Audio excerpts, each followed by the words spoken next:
You're listening to the A Bit From Within podcast with Felicia Marty. So the moral of the story just is like you never know why everything's lining up. You don't see the whole picture.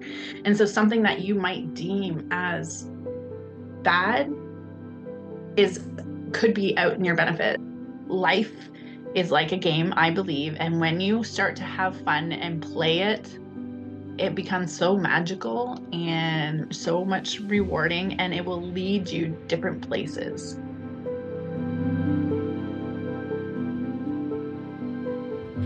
Hello, and thank you so much for joining me today for a new episode of the A Bit From Within podcast. My name is Felicia Marty. I am a self-care specialist as well as a certified astrologer, and every week I come here to share a little bit from within.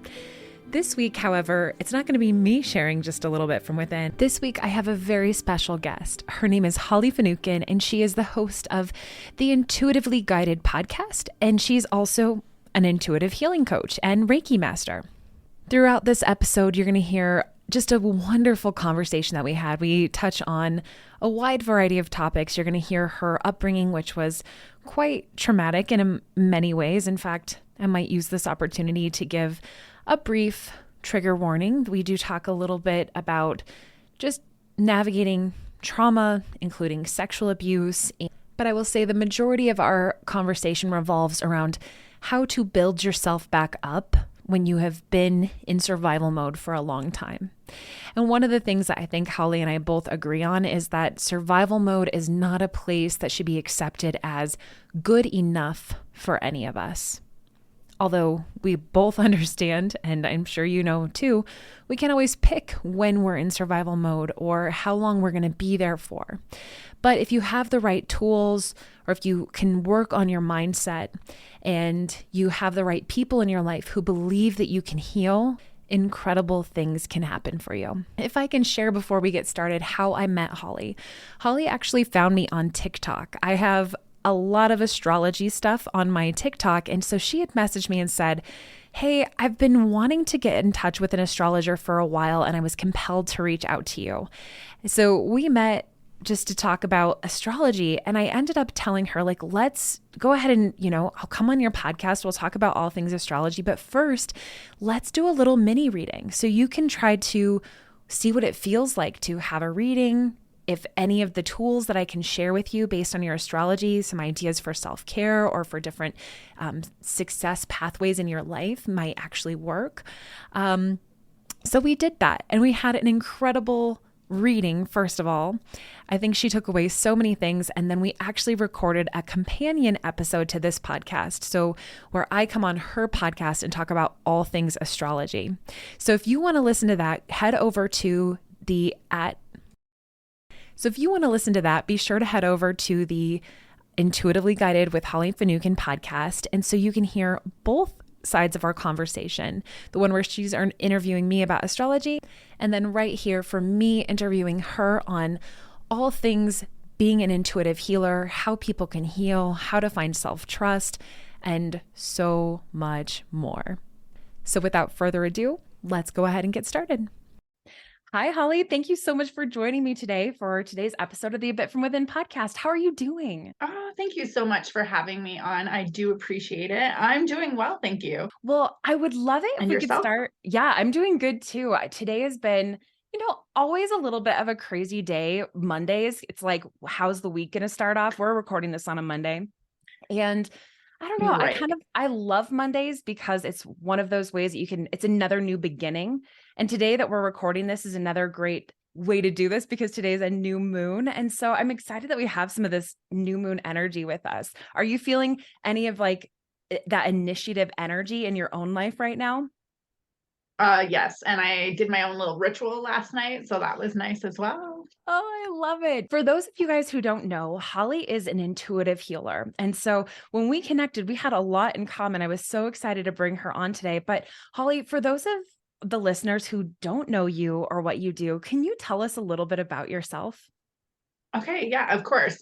It's gonna go way back to like childhood, just because that's the reason where I am today. In childhood, I had we all go through trauma experiences, and I believe every single one of us does.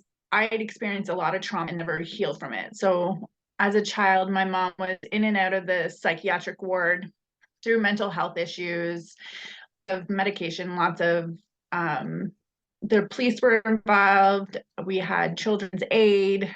We was taken from my house when I was a young, like around early teen, like 10, 11-ish, around that age. And just like a lot of chaos. And then at the age of 16, I was just like, I felt like everybody else's problems were more important than mine, and it would just be easier if I wasn't here. So at the age of 16, I tried to end my life, and then I was moved from my family's home to another family because it was not a healthy environment, and they thought a more healthier environment for me would be ideal, which makes sense logically. I was then sexually abused in this home, and when I came out to talk about it, I was labeled as a troubled teenager just looking to seek validation, and just yeah. So from that age, I then turned to drugs and alcohol to cope with everything that was going on, because I can look back and be like, oh my God, thinking in my head, like, am I the issue? What is the problem? Am I making these things up? Or like, it was such a mind blowing, like messed up situation, because I literally thought that what I was experiencing wasn't real. And so I went through years of like drinking, drugs, and partying. And that's how a lot of my teenage and 20s were. Eventually, I wanted to have a family, got a house, and I was with someone, and we decided to have a child. I was working 3 jobs, so I wasn't drinking as much because I was working 3 different jobs. So I didn't really have the time to. So I transferred like one alcoholism to workaholicism. As like to numb everything that was going on. And when I had my child, I truly believe what happened was because I didn't heal from the past. And when I had a child and all the different hormones, I got postpartum psychosis. For any of your listeners that don't know, it's like an extreme, you'd basically lose your reality, you lose your mind. I was institutionalized. I was taken down by nurses to inject me with medication because I would not take their medication. There was, from a very young age, because my mom was always pushing medication on me as well, like if I had a headache or anything, and there was just an internal gut feeling that medication was not for me, that there was something else that I needed. And I remember when they tried putting me on antidepressants, I'm like, you don't understand. This was at age 16. I was telling the doctor, like, I don't understand why you're putting me on medication, because I'm telling you I'm depressed because of the environment. How is the medication going to change the environment? If you get me out of my environment, I will be much happier. How is the medication going to help me? And I read the list of side effects to him. I'm like, are you kidding me? The first one is suicide. You're putting me on a medication that you're supposed to help me from not. Anyways, it was just like my mind at 16 was like, are you for real? like like and so anyways, when I was in the institution and they pinned me down and they inject me with whatever, they put me in isolation. So I was in an enclosed room by myself, and they had a in-glassed case with a guard in there watching and monitoring me, and I had only a mattress on the floor. That's it. And I remember, like, I was never a crier in front of anybody because I'd always had to suppress my own emotions with everything that was going on. I had to be strong. I was the oldest. Like, there's 4 of us growing up. And so I just remember thinking, what? And I remember asking, and I think I was talking to God, or like whoever was out there and listening, was like, what did I do to get here? Like, what did I honestly screw up in life to get here? And I remember thinking, like, is this it? Is this the life I'm going to live? And I was like, this is not how I want to live. This is not it at all. And I'd always been a big dreamer since a kid. And I'd watched my mom struggle. So my mom was in and out of the psych multiple times when I was a child. And it was awful. Like, I was teased because we grew up in a small community. We were known as the kids that had the crazy mom, that your mom's the crazy one, like, you know? And so like, it was just all this stuff. So I took it, I remember my dad coming in to see me and he's like, Holly, like, what happened? And I was like, Dad, I promise I'll take any medication you want. I promise I'll take them all. Just get me out of here. Because I just don't believe that when someone needs to heal, you lock them in a room by themselves. I think that's the most unhumane thing ever. I couldn't agree And so more. I was just, yeah, I was just like, to heal, you need community, you need fresh air. I couldn't go outside. I couldn't, and you're locked with Bart. Ugh, anyways. Yeah, that's And not so conducive for healing. no, it's not at all. And so I just said to Dad, like, I promise I'll take the drugs, I'll do whatever. Even though in my gut I knew that wasn't for me, but I'm like, I'll do it because it was gonna be better than being in there. And my dad looked at me, he's like, Holly, you can't get out. You're not allowed. Like, I cannot get you out of here. He's like, and then he said something to me. He's like, you know how the system works though. You've been through this since, like, because of my mom. And he's like, you know how it works, do what it takes to get yourself out of here. And it's almost like a switch in my mind went off and it's like, okay, I do know how this system works and I know what I have to do. And I literally, even though I was so drugged up, I literally followed the rules. I was like a robot. I did what they said at the time. I like put on the happy face, like, I'm so good, da, da, da. And I did everything. And the day that I had my psych eval, the psychiatrist sat me down and she's like, okay, like, I know that you've hit all the requirements and you can sign yourself out today, but I'm going to be really honest with you. I don't believe that if you leave today that you will get better. And I was like, what? The other thing I want to mention is all the nurses, and they all had my mom. So there was already a prejudge of, oh, this is going to be her life. This is going to be what's going to happen. There was all this judgment and prejudgment and like prediction of where I was going to go. Yeah. Yeah. And so I remember saying, her talking to me, and she's like, you won't get better. Your job as a mom is to get better for yourself, for your daughter. And I do agree with that. That was my main priority. But I was like, I'm not going to get better in here. And she's like, oh, yes, you will. Like, you need to stay here. She goes, she looked me in the eye and she's like, Holly, if you leave today, 95%, I guarantee you're going to come back and you're going to be worse than you were when you came in. And I looked her in the eye. I said, I promise you, you'll never see my face again. I said, I'm leaving today because I'm allowed to, and I'm signing myself out. And I left and never seen her again. Yay. Yeah, I know. It's However, nice to it prove wasn't people wrong.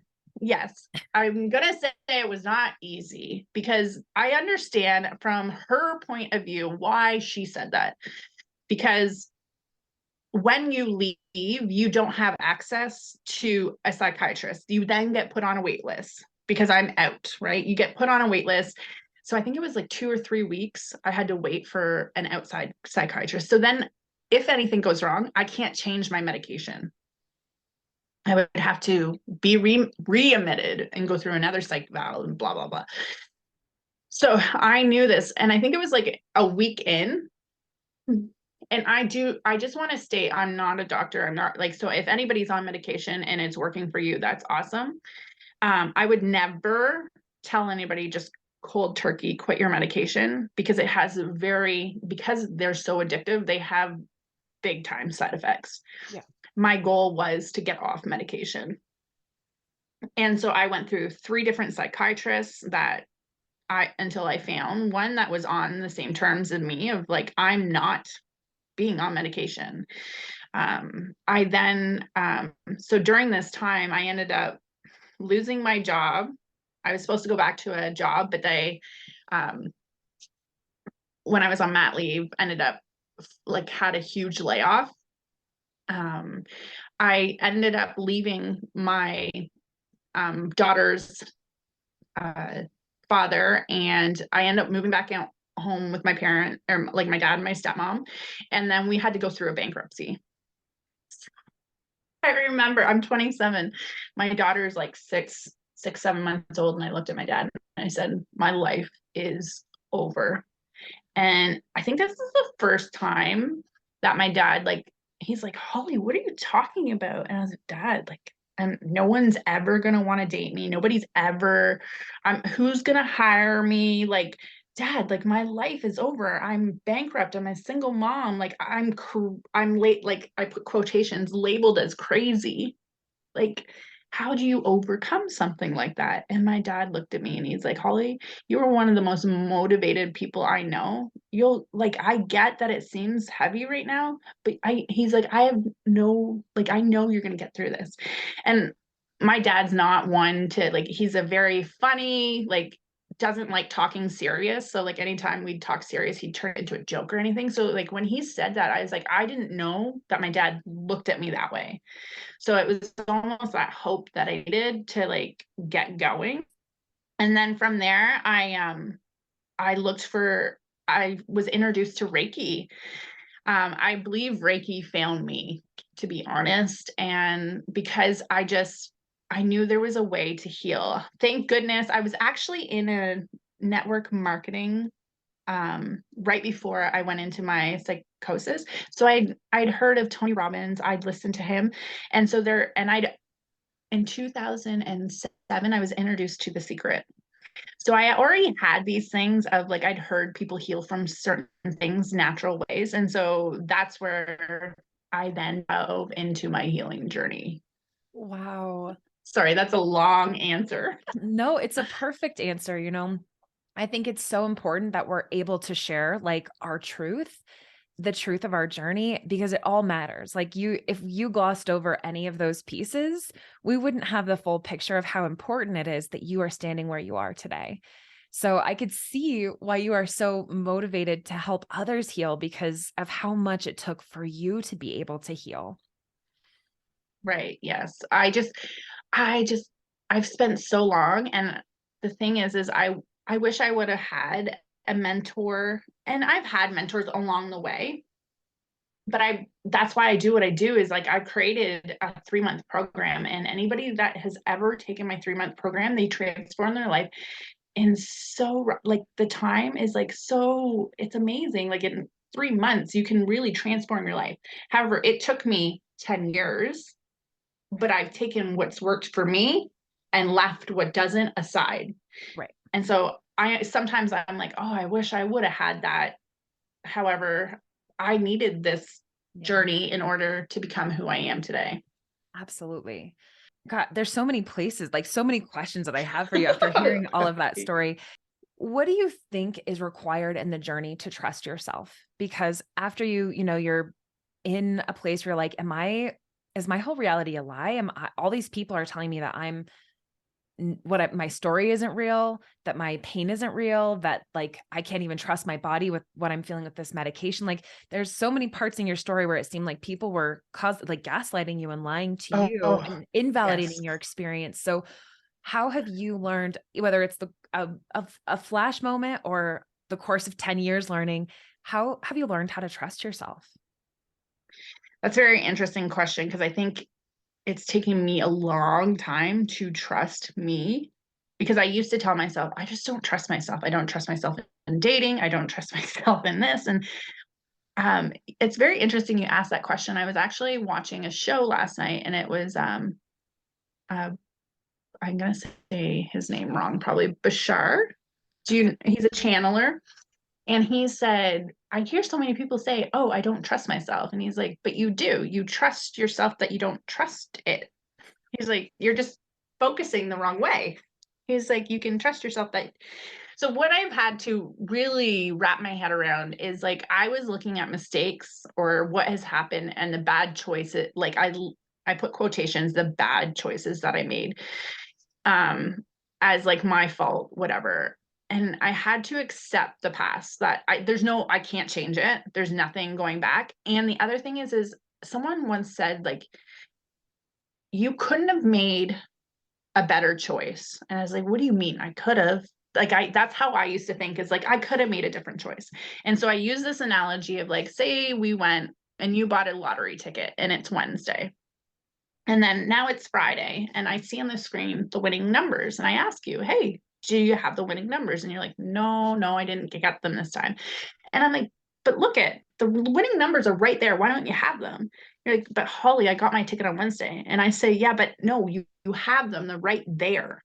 You're like, but Holly, Wednesday, the numbers weren't there. And this is how a lot of people run their life is like they finally get the information and they think they should have had it before. It's like you didn't have it though. Yeah. You made the exact, you couldn't have made it different. You couldn't have chose differently.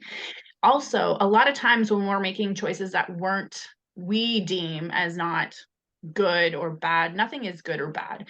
You made those choices with the knowledge you had at that time. And a lot of times you're in survival mode. You are literally doing the best job you can do. And a lot of what I find is a lot of people in our generation didn't have emotionally available parents, I'd like to say.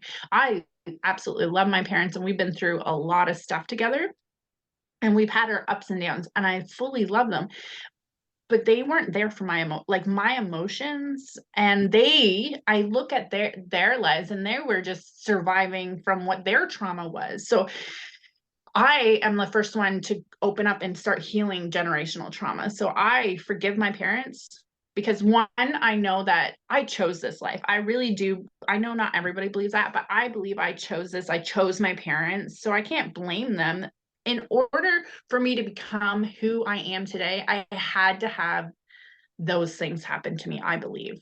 Even if I would never wish anything bad on anyone or that anybody would ever go through what I went through.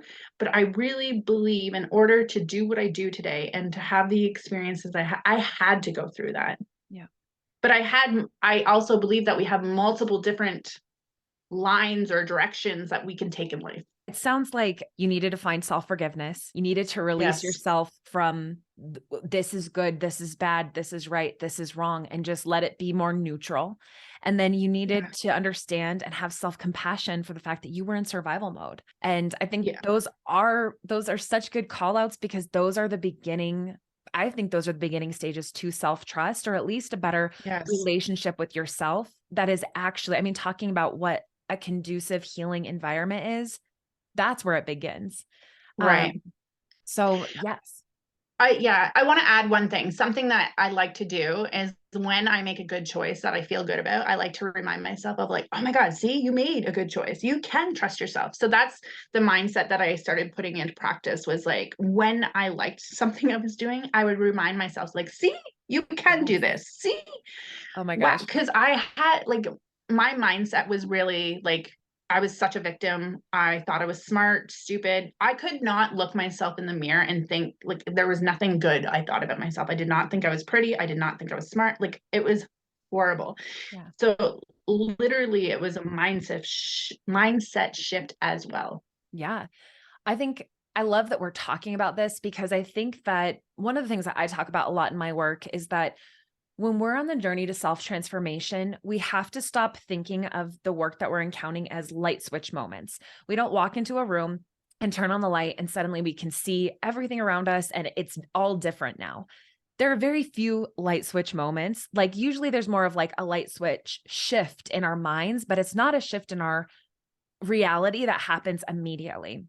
And so I love what Right. you're saying because this is what I talk about in my work all the time, is that little changes can lead to big shifts in your reality. And so when you just start focusing on the good, this is a silly example, but I'm sure you'll connect to this. Like, so I have a little puppy right now. He's only 3 months old.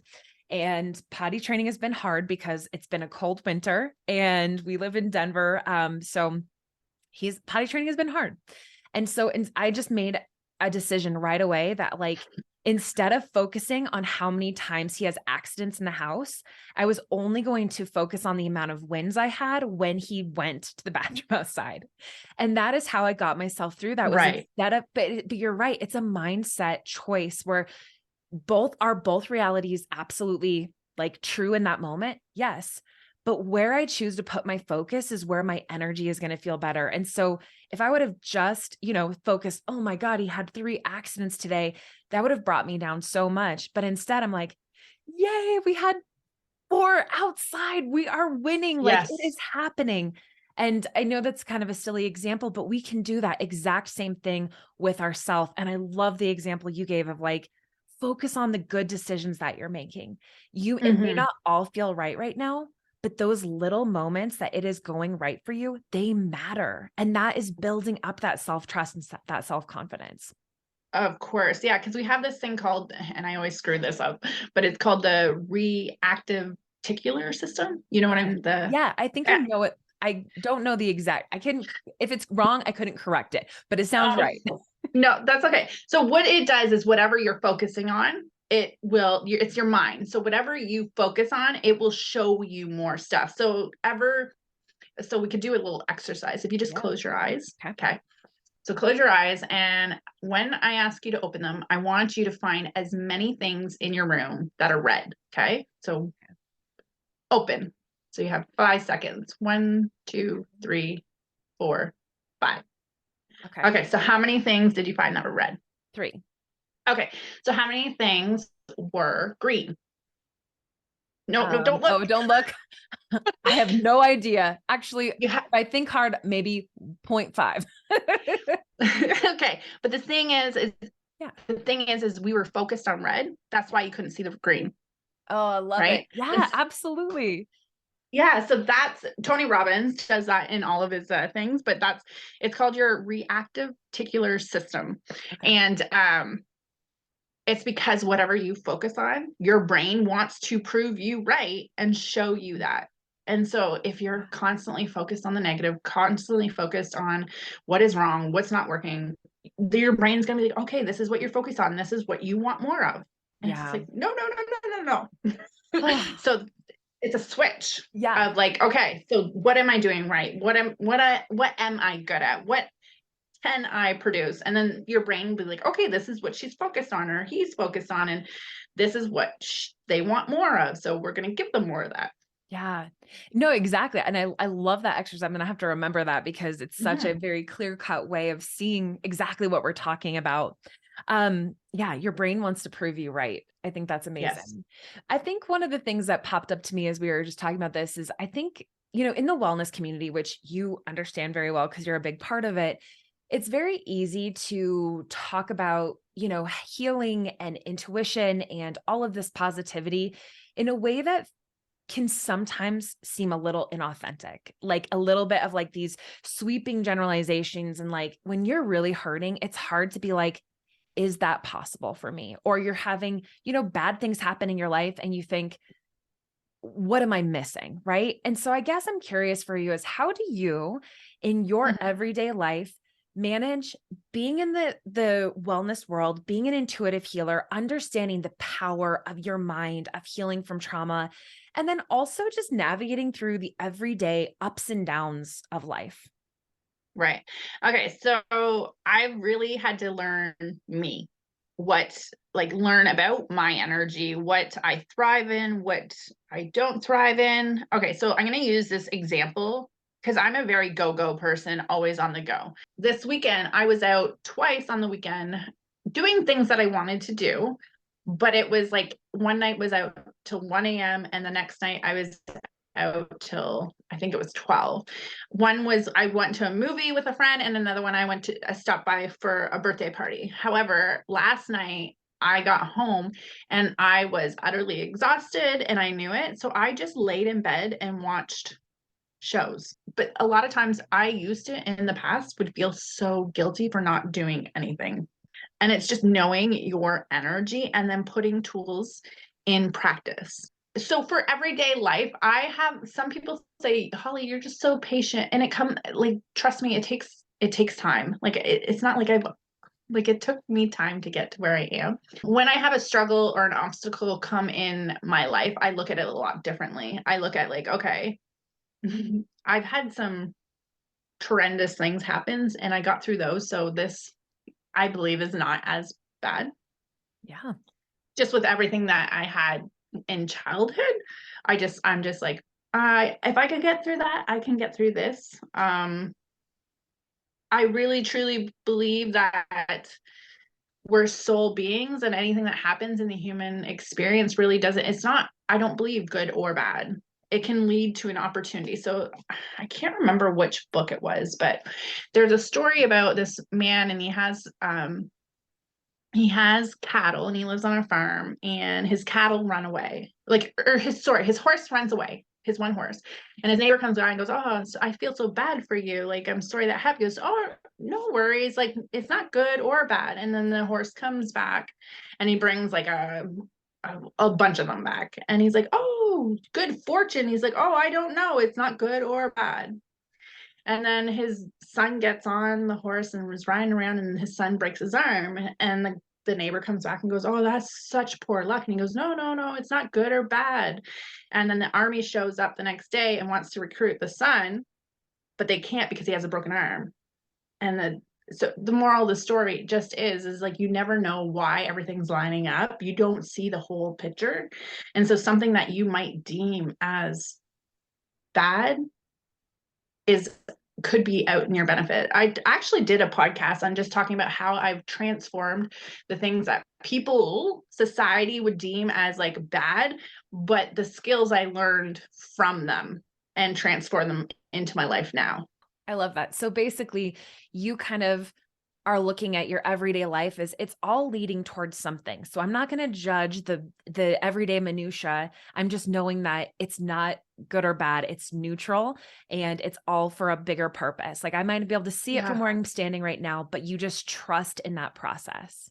I do. And I want to give another example because I'm in the dating scene, and sometimes I can be like, "Oh, I hate it." Da da da. So recently, since me and you talked, I noticed that I was like, I'm just gonna have fun. This is just gonna be fun. And so I started this week. I went on 3 different dates with 3 different people. Okay. Go Before girl. that, yeah, I know. Before I would have judged myself and been like, "Oh my God, people are gonna think you're a slut." And I'm Right. like, no, I'm dating, I'm having fun. And so I met with this person and we spoke. It was very intense, very fast. And we spoke on the phone and then we met. Before I would have said, "What a waste of time." However, I was like, no, I was getting to, because I read his energy. I was like, I believe it was a growth spurt for me internally. And also, what I got from that is he recommended a book to me that I've read over, and I'm almost finished it over the weekend. And I was just, if I had not met this human, I might not have found this book. And this book, it had so much healing properties from, because I also believe there's a lot of shame around our dating sexual culture. Yeah. And so I have held a lot of shame from like, just like with, because I'm not married, I have a daughter, I'm single, like, so The fear this of book has, judgment, what other yes, people, society puts on you or of could put on course. you. Yeah. Yes.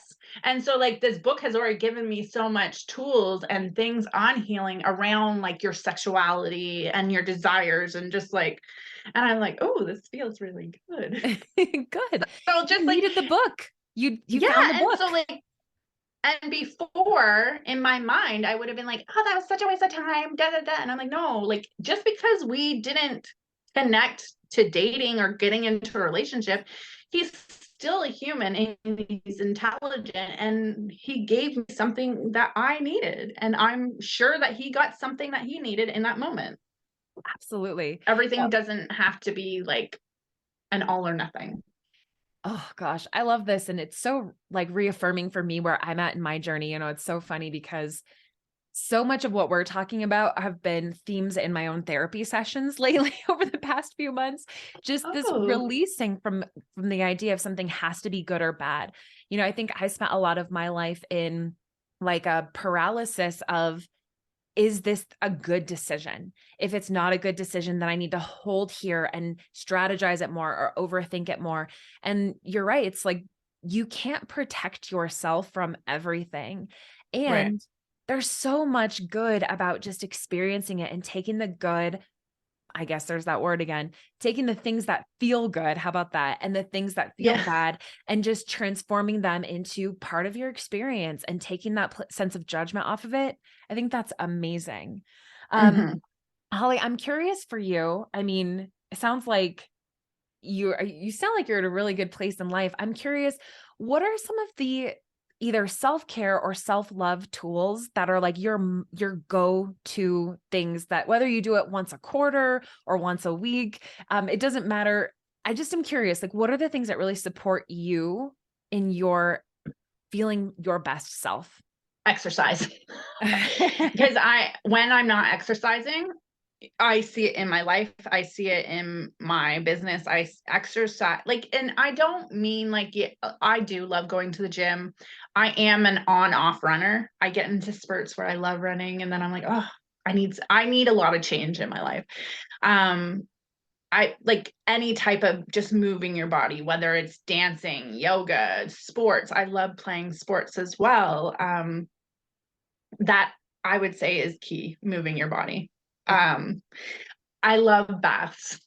I really do love baths. Just to like, it's very cleansing for me. And what I've actually learned from you is that's part of my sign Yeah, for it's my moon sign. your Pisces moon, exactly. Yes, but I didn't know this until I was speaking to you, but I absolutely love baths. And then um also what you put in your body has a big impact on your mental well-being. And then just like your knowledge is power. The more like, so I listen to podcasts, I read. Something that I'm trying to incorporate more is just having fun, more fun. Oh, I love that. And what's amazing about all of the things that you just mentioned is that if I were to sit down with somebody who is in a hard place and I'm like, you know, it's really just easy. Just exercise, take more baths, read some books, and have more Yeah. fun. You know, it feels like this They probably, laundry list. Yeah, and it feels overwhelming and you're like, yes, they, but if you separate it out and you just realize, just start with one thing. Just go for yes, a yeah, walk. Just get yes, outside, you know, and then let that feel good thing lead to the next feel good thing. Sometimes you literally have to take it moment by moment. yeah, yeah. Like I tell this to my clients because my clients are like, oh my God, you do all these things. I'm like, it's been years of practice, Mhm. years. Okay. Like I grew up playing sports. Okay. Right. So that was already, and then I got into running in my 20s. Like, so it's not like I just like, okay, I want to heal. I started it actually, what all happened is after my daughter, the network company that I was a part of, and I still am part of and still use their products, they brought out a holistic line. And so I started changing my eating habits. So like what people look at me now, I'm like, yeah, but if you've seen me like 10 years ago, like this is 10 years. It's not Mhm. like I did it all at once. Like I first started with my eating Yeah. and then I went from there. So like start like water intake is huge. So like start drinking more water. There you go.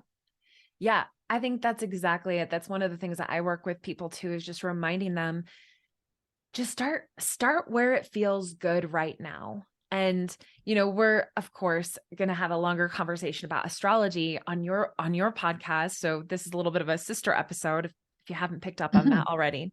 Um, but that's one of the things I love about astrology is you can see just one area of your chart that makes sense or that you didn't know about, and it can bounce off another area. And sometimes you'll be only focusing on your nutrition for years, for 2 or 3 years or longer. You might only be focused on that. For a lot of people, it's a shorter amount of time. It depends on where you're at in your healing journey, right? And I'm really glad you touched on that, because I think we we gloss over how long things take and how Mm-hmm. it doesn't have to take long. So your healing journey can start right now, or maybe you've been on it in a certain level for a long time. Well, maybe you're ready to kick it up to the next thing. That's okay Mm-hmm. too. Those moments can happen. But I think the expectation at the beginning that you have to just really dive all head first, head in, and every single component of your life has to be completely different. That's not Mm-hmm. the case for so many of us. And I personally, No. I've found that that's not genuine. Like when you try to do that, it's fake, and you end up losing what doesn't matter and coming to parts of what was real. The one thing that I can say, like if someone's looking to collapse time, like doesn't want to take forever, like, and then invest. And like if you have the resources to invest in a coach or a Yeah. healer or astrology, like invest, like that's the only way to speed up your healing journey. Because to Yeah. be honest, like I was doing it and falling on my face, doing it and falling on my face, whatever. I learned a lot of good lessons. I learned a lot about myself. It did speed up when I started investing more into coaches that like resonate, like trust your gut, like just learn, how does this person make me feel? How does this one make me feel? Yeah. And like, do I believe in what they believe? And I always use this because some people will question, because they're like, yeah, well, what kind of training do you have? And I'm like, life experience. And I'm just like, okay, because our society really like has this mentality of like, oh, what are your credentials? What school did you go to? Which is good also, but I want to use this for an example, is like, if you're going to run a marathon, you have two people to pick from. You have someone that's read all the books. They've read back to front, front to back, but they've never ran a marathon. Then you have someone that's ran 10 marathons. They can tell you at 10 kilometers, you're going to like want to quit, give up.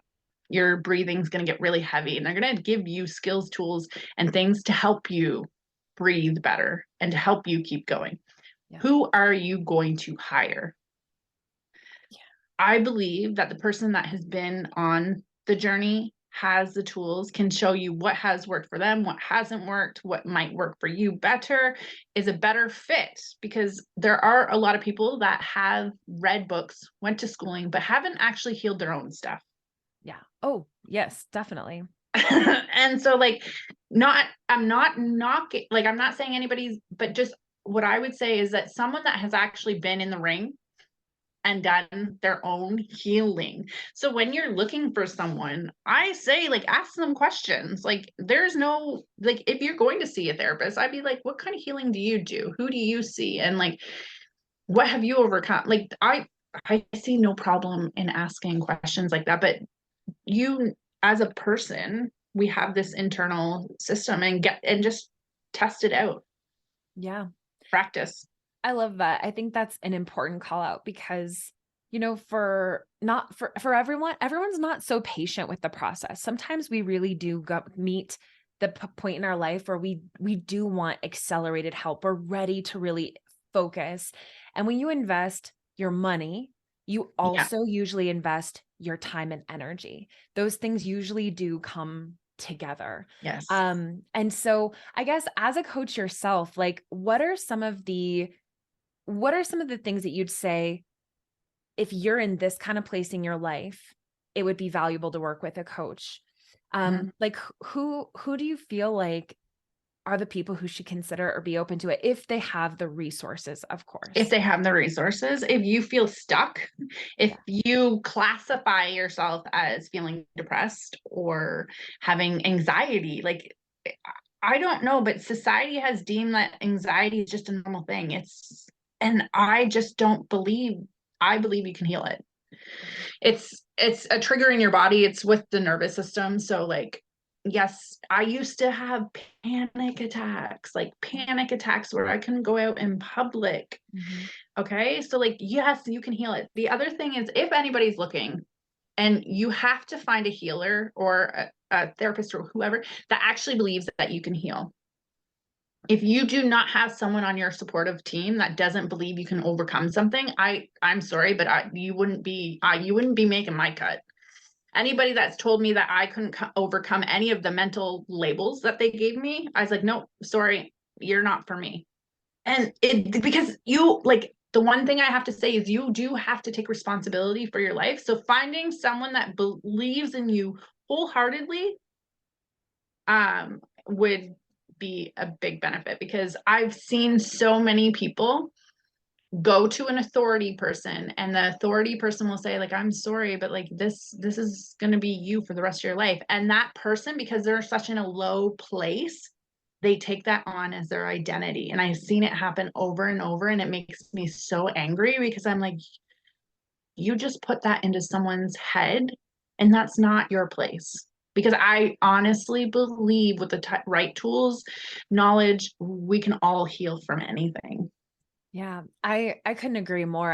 I also get pretty riled up about the idea of other people putting limitations on you because they don't Right. know. Like nobody else can put limitations on you. And I think the other thing I just really took away from what you just said is the idea that we are powerful enough as our own beings to not accept what somebody else tells us as true, and how important that is in our healing journey as well, is just that idea of being like, I don't accept that, or setting a boundary, or saying, I'm not going to work with you, or any of those things. You Right. kind of have to, if we are going to talk about a light switch, we have to turn on the light switch of personal power, that you are worth Yes. drawing those boundaries, or not accepting that help, or not investing in that person who's going to put limitations on you that you don't even resonate with. You have Yeah. even if you just have a little hunch that that might not be true, that's something I think you should listen to. Right. I've had my own coaches tell me stuff, and in my head as they're telling me, I'm like, that's your limiting belief and I'm not taking that on. Like love them and everything, but I'm just Yeah. like, oh, I can see that. I Yeah. can see that and I'm not putting that shoe on. And also, I just want to say another thing is because I've been gifted with the mindset of when someone says, oh, that's not capable for you or something, it's almost like another switch comes off and I'm like, I'll fucking show you. Oh, sorry. But like, it's almost like a switch of like, yes, but there's a lot of people that don't have that. They just, like, oh, I can't do that, eh? Okay. And they'll take that on. And I don't want people to Do take that. that stuff. Yeah. No. We're very much aligned in our thoughts on that, because I think though that people who have so much inside of themselves that have other people have denied, I think that's something that we can all relate to, whether it's a school teacher telling you you'll never be good at math, or you'll never be good at writing, or you love to draw, but oh, you're not a good drawer, so you shouldn't do that. For it starts when we're really little. And for some reason, it's just like Yep. somebody told you something and you believed them, and it doesn't have to be your truth. And it's never too late to Yeah. start exploring. Yes. No, it's not. And as you said, that something came up for me that Yeah, I wanted to share because please. I was told from a very young age that I wasn't smart. They had me in resource classes, like they deemed me with all these learning things. Abilities. Okay. Yeah. I also want to tell you, when you're in survival, when you're in a state of fear, which my whole childhood was, your frontal cortex shuts off so you can't actually learn. Right. So during those years when they didn't realize that anybody that could have seen my lifestyle would have realized that, well, maybe she's just surviving life, would know that, like, obviously you can't learn because you're not feeling, because I didn't feel safe at school or at home. And so when I was told all these things, it went years until I felt safe enough for me. And then I started reading, and like I kept telling myself, I'm not a good reader, I'm not a good writer, I'm not, because this is what they put on me in school. To tell you the truth, I've become like, my reading like is amazing. Well, like for where I was, but Yeah. as soon as you feel safe again, you can learn. Yeah. But it's like I don't like the school system in the way that everybody should be learning at this state, because you don't know who's going through what at what time. And I just believe that in my life, I was just surviving during those early years where they wanted me learning certain things where I was just like, Yeah. I didn't have the capacity to. Yeah. Yeah, I think you brought up a really good point, is that there's kind of this over acceptance from society that survival mode is okay. That survival mode is Oh, safe, that survival mode's like things aren't crashing down. You're not dead yet, so things must be okay. And I think that that's something that's worth pushing back on and saying, let's not have let's understand that no, sometimes we have to go through survival mode, but when we're there, we should be, it's hard. I mean, I don't want to lighten the fact or make it seem like, well, just get yourself out of that. But I do think it's a huge, huge red flag if you're in survival mode, that something needs to change. It does. Yeah. Sometimes you can change that quickly. Sometimes you can change that slower, but I do think that you need to have some sort of sense of urgency, because being in survival mode is not a place for any of us. It's not No, a place we should say survival mode is good enough. It's not good no, enough. That's how I no. feel. Would you agree with Oh, that? oh yeah, because like just with all like, okay, so when you get into a state of survival mode, so we're in a state of fear, your blood all rushes to your legs so that you can run faster because it literally thinks you're being chased by a lion. Yeah. So your body actually has all the mechanisms it needs to heal itself. However, when you are in a state of survival, your body cannot heal because it thinks it's getting chased by the lion. So that takes priority. Right. When you're not in a state of survival, your body can replenish those cells, can nourish yourself, can heal. It can literally heal diseases and everything. And stress, too much stress to the body creates disease in the body. So all of the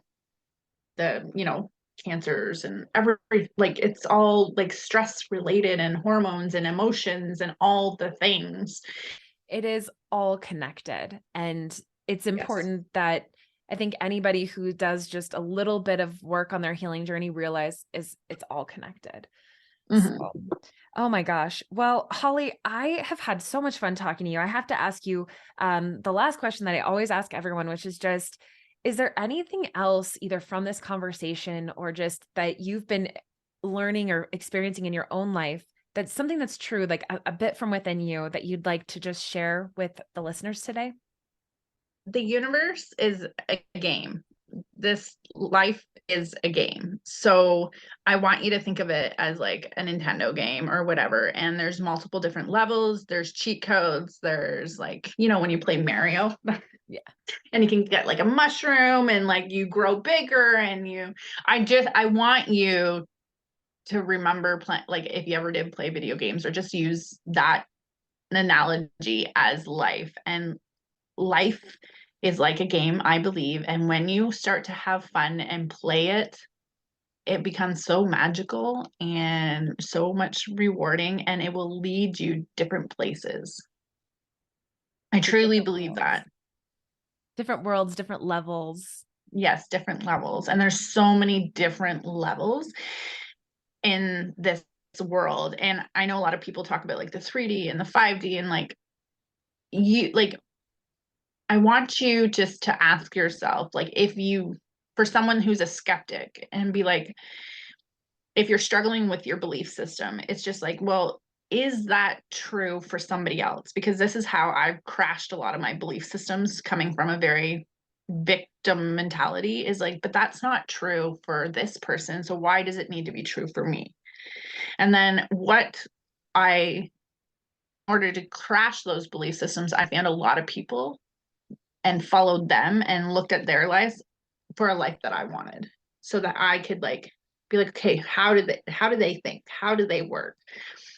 That's all I can say is like, don't take life so seriously. I used to take it so seriously and just like, it's not as serious as we like to make it.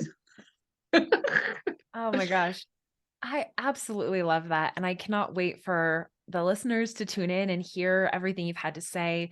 And of course, we will share more information and how we can get in touch with you, follow your work, stay in the loop with everything that you are doing. Yeah, thank you so much, Holly. This has been just an No, absolute thank pleasure. Oh, thank you so much for having me on. It's been so much fun.